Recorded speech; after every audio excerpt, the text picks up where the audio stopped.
Hello, Lynn Chan, Sales Manager for National Sugar, and my associate, John Martin. Very pleased to meet you. I'm Victor Tang, and this is my legal advisor, Sue Panay. I hope you had a pleasant flight over.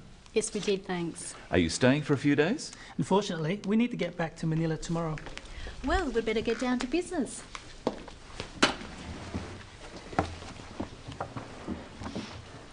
Mr. Tang, to start off with, I just want to say we believe we can offer you a very good deal and come up with a win-win result.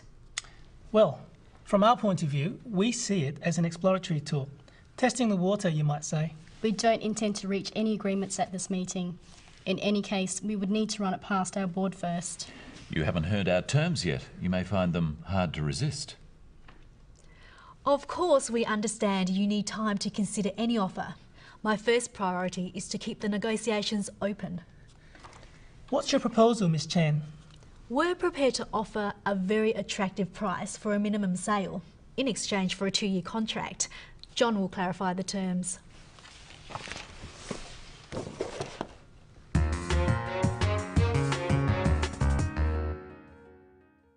A negotiation is a discussion that should result in an agreement or business contract. The discussion is usually between two parties or organisations trying to reach an agreement satisfactory to both. In a negotiation, we need to reach a position that is not too difficult for either side to accept. So the language we use is important, and it's also important to listen carefully. When starting a negotiation, begin with a greeting and what we call small talk, something to break the ice or make the meeting a friendly one. Hello, Lynn Chan, Sales Manager for National Sugar, and my associate, John Martin. Very pleased to meet you. I'm Victor Tang, and this is my legal advisor, Sue Panay. I hope you had a pleasant flight over. Yes, we did, thanks. Are you staying for a few days? Unfortunately, we need to get back to Manila tomorrow.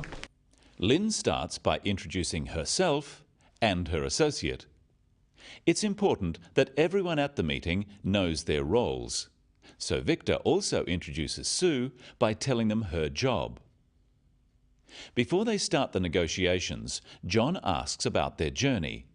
He says, "I hope you had a pleasant flight," and asks how long they are staying. This way, the negotiation starts in a relaxed and friendly atmosphere. Here are a few phrases you could use to put the other party at ease. I hope you had a pleasant flight. Are you enjoying Sydney? How is your hotel? In some cultures, it is usual not to talk about business straight away, but in others, it is expected that you will get down to business quickly. You just have to judge the situation and feel your own way. How does Lynn signal that it is time to start the negotiation? Well, we'd better get down to business. Lynn says we'd better get down to business. Notice that she makes it a suggestion. She is suggesting they should talk business. Practice some phrases for suggesting it's time to talk business. Well, we'd better get down to business. Shall we get down to business? Well, how about we get down to business? The next thing Lynn does is make an opening statement. An opening statement should tell the other person what you are expecting to get out of the meeting. The opening statement would normally be made by the person who requested the meeting. Mr. Tang, to start off with, I just want to say we believe we can offer you a very good deal and come up with a win-win result. Lynn says, to start off with, and then she states what she wants to achieve. She says she is going to offer a very good deal and that she wants to achieve a win-win result. She is signalling to the other party that she wants both of them to be happy with the outcome. Practice with Lynn some phrases to introduce an opening statement. Let me start off by saying, I'd like to begin by saying, let me kick things off by saying. To kick things off is to start a discussion. How do Victor and Sue respond? Well, from our point of view, we see it as an exploratory tool. Testing the water, you might say. We don't intend to reach any agreements at this meeting. In any case, we would need to run it past our board first. Victor says, from our point of view, and Lynn says, we don't intend. They use the words our and we instead of my and I because they are talking as representatives of the company, not as individuals. If Victor was on his own, he might use I and my, especially as the CEO of the company.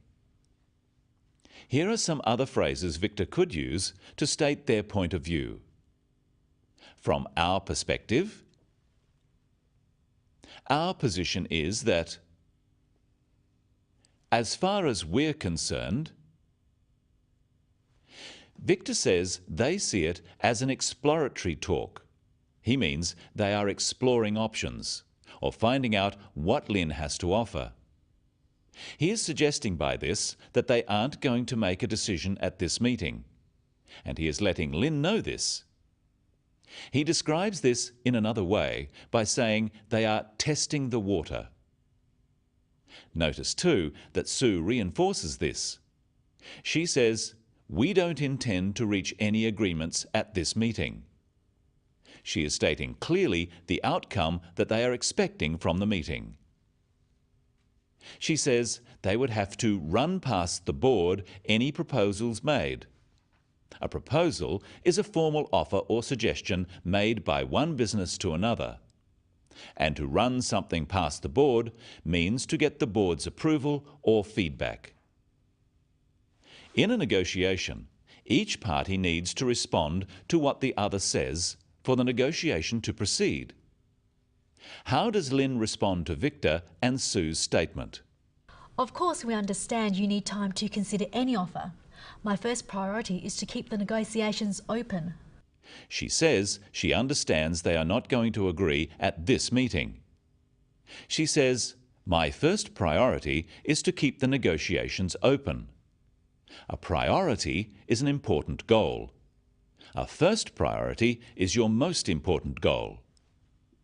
Notice the reaction when John speaks. We don't intend to reach any agreements at this meeting. In any case, we would need to run it past our board first. You haven't heard our terms yet. You may find them hard to resist. John hasn't listened to what Victor and Sue have said, and they don't like it. But Lynn makes a conciliatory statement. That is, she makes a concession.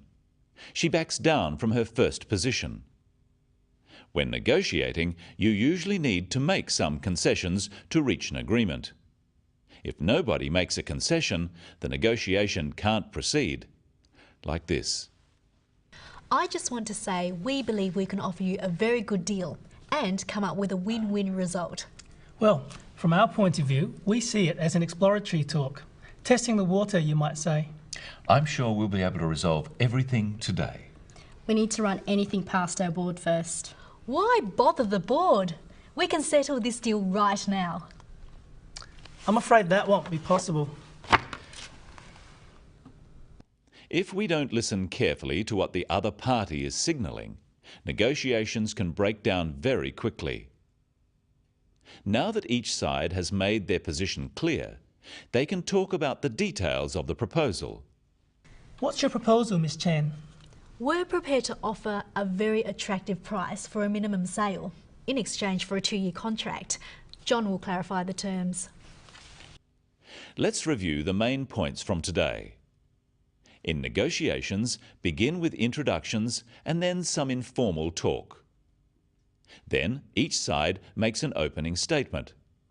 This should state clearly what they want to achieve. Then, whichever party called the meeting begins the negotiation by giving an opening proposal. And remember, it's important to listen to signals and the opening statements carefully. Otherwise, the negotiation can quickly go in the wrong direction. That's all for the Business of English for today. See you next time.